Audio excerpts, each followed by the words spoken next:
nome do Pai, do Filho e do Espírito Santo. Amém. Leitura orante do dia 12 de agosto de 2022.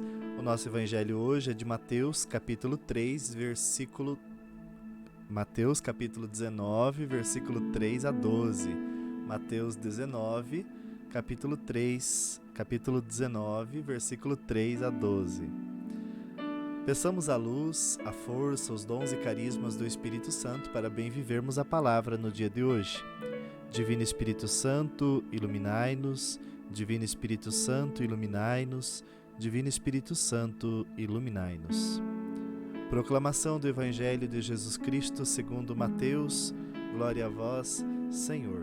Naquele tempo, alguns fariseus aproximaram-se de Jesus e perguntaram para o tentar: é permitido ao homem despedir a sua esposa por qualquer motivo? Jesus respondeu: nunca lestes que o Criador desde o início os fez homem e mulher? E disse: por isso o homem deixará a sua mãe e seu pai, se unirá à sua mulher, e os dois serão uma só carne. De modo que eles já não são dois, mas uma só carne. Portanto, o que Deus uniu, o homem não separe. Os fariseus perguntaram: então, como é que Moisés mandou dar certidão de divórcio e despedir a mulher? Jesus respondeu: Moisés permitiu despedir a mulher por causa da dureza do vosso coração. Mas não foi assim desde o início. Por isso eu vos digo: quem despedir a sua mulher, a não ser em caso de união ilegítima, e se casar com outra, comete adultério. Os discípulos disseram a Jesus: se a situação do homem com a mulher é assim, não vale a pena casar-se. Jesus respondeu: nem todos são capazes de entender isso, a não ser aqueles a quem é concedido.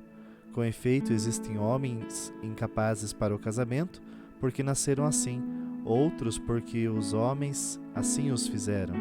Outros ainda os fizeram incapazes disso por causa do reino dos céus. Quem puder entender, entenda. Palavra da salvação. Glória a vós, Senhor. Quem puder entender, que entenda, né? Será que nós entendemos? Será que nós entendemos? E creio que aqui temos tantas realidades para aprofundarmos neste evangelho de hoje, né? Inclusive, a gente pode perceber, né, que a dureza do coração das pessoas fez com que, de certa forma, Moisés escolhesse uma via diferenciada, né, para aquele povo da época atrás, na época de Moisés. Porém, Jesus volta a dizer: não foi assim desde o princípio e, portanto, de certa forma, Jesus resgata aquilo que foi o princípio, né, que não se pode casar duas vezes.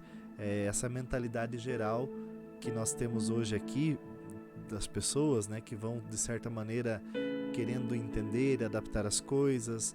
Veja bem, às vezes é verdade que existem inúmeras realidades que levam, por exemplo, os padres, a moral da igreja, a tentar entender a vida de cada pessoa. No entanto, é crescente o número de divórcios porque também está crescente o número de casamentos mal feitos. Pessoas que não têm uma experiência com Deus através do namoro, que não têm uma experiência com Deus na vida de solteiros, e é evidente que esse namoro não vai dar certo, que esse casamento não vai dar certo. E então é justamente por isso que também nós não podemos pedir que a igreja afrouxe as realidades e deixe tudo mais simples e mais fácil. Por quê? Porque aí se tornaria uma brincadeira, né? Casar se torna brincadeira. E ao contrário, aqui Jesus enaltece esse grande compromisso que é o casamento, porque é dom de Deus, é um sacramento, não é brincadeira. Então vamos nós pedir ao Senhor que dê fidelidade aos casais e que, sobretudo, permita que os namorados façam uma bonita experiência de namoro antes de quererem casar. E também esse final aqui, né, do Evangelho, que alguns nasceram assim, outros se fazem assim pelo reino, outros se nascem incapazes de casar. Nessas entrelinhas, os exegetas falam tantíssimas coisas, né?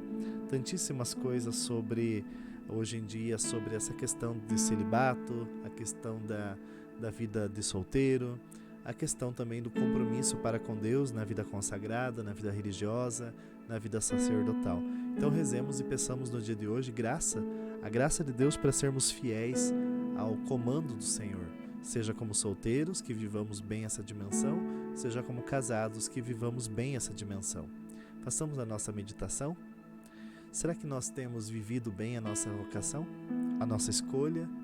Será que nós não somos dessa geração que quer que Deus se amolde aos nossos passos, ao invés de nós nos amoldarmos ao coração dele? É muito importante que nós tenhamos essa sobriedade necessária para entender que as coisas não são como nós queremos, mas que nós queremos fazer a vontade do Senhor acima de tudo, acima de qualquer realidade. Façamos a nossa oração. Senhor, no dia de hoje, nos dê a sabedoria, a graça, a força necessária para nos aproximarmos do Teu coração, respeitando Tua vontade, respeitando Tua palavra. Senhor, nos ajude a não sermos mais um a casar, mais um solteiro, mais um religioso. Que nós não sejamos apenas mais um que vive nos moldes do mundo. Que saibamos e que tenhamos coragem de tudo renunciar pelo Teu reino. E, inclusive dentro do casamento, que saibamos viver as dimensões de cruzes, de dificuldades, para suportarmos este sacramento como graça de Deus, como força, como cruz que nos salva, como caminho de esperança para uma vida plena e feliz. Amém. Qual o nosso compromisso no dia de hoje? No dia de hoje nós vamos pedir ao Senhor a graça de vivermos bem a nossa vocação. Então, faça um exame de consciência, escreva aqui embaixo assim: vou viver bem o meu chamado. E aí, se você está junto com alguém, viva bem com este alguém. Se você é solteiro, viva bem solteiro. Bem que eu falo é na vontade de Deus. E se você é um religioso, viva bem a tua consagração religiosa. Amém? Encaminhe esse vídeo para mais pessoas. Permita que o Senhor fale com você nesta leitura orante. Deixe seu comentário, se inscreva no canal e que Deus abençoe você, sua vida, a nossa história toda. Em nome do Pai, do Filho e do Espírito Santo. Amém.